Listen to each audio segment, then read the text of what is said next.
Alright, let's continue our look at the Black Rifle Arms short stroke gas piston system 300 Blackout. We're going to go over disassembly and reassembly. I went ahead and removed these screws off camera that go around the circumference of the handguard and secure it to the barrel nut. Our next step in disassembly will be to remove the handguard from the barrel nut, run it straight off the front of the upper receiver, set it aside. This gives you a look at the low profile gas block, our piston cylinder, our piston, got the op rod, return spring, and spring guide. The next step for disassembly will be to align a hole that runs through the op rod inside the slot here that's on the piston itself. So I'll rotate that towards you so you can see what we're doing. You can see the slot here. There's a hole through the op rod that aligns with that slot. Then you can take a punch or a firing pin, similar type tool. You're going to want to insert that through the piston and through the hole that's in the op rod.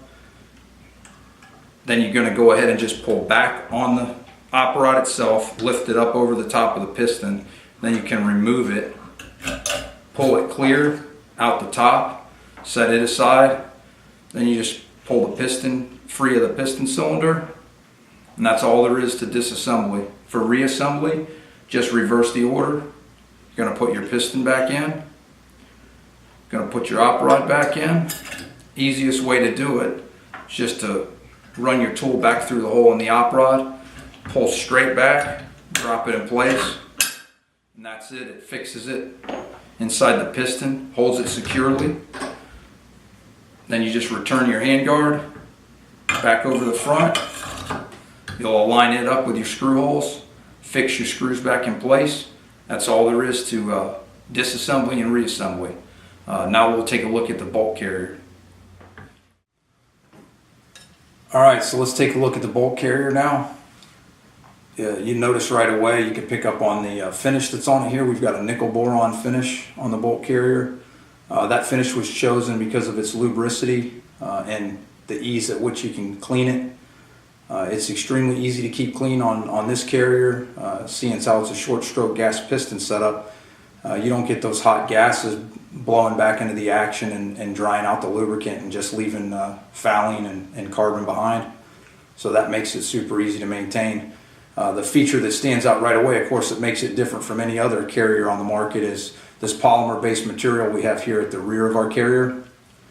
It's a shock absorbing material, self-lubricating.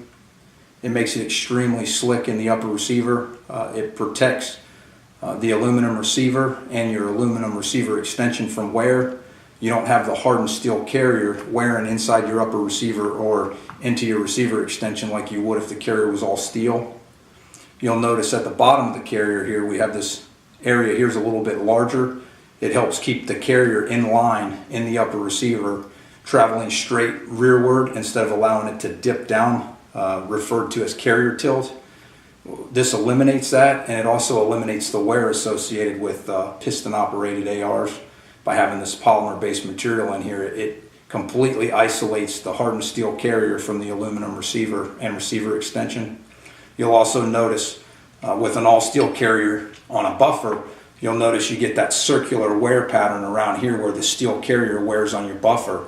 This completely eliminates that as well. It also eliminates a lot of the shock. A lot of people comment when they first fire one of our bolt carriers that they're not sure exactly what's different, but they just have a sense that the action's a lot smoother. And I believe that's related to the buffering properties that this material has. It essentially puts another buffer between the steel carrier and the aluminum buffer, absorbs some of that energy, particularly in select fire weapons as well. We've seen it reduce and in some cases completely eliminate carrier bounce even with lightweight buffers. So it certainly contributes to a much smoother running firearm.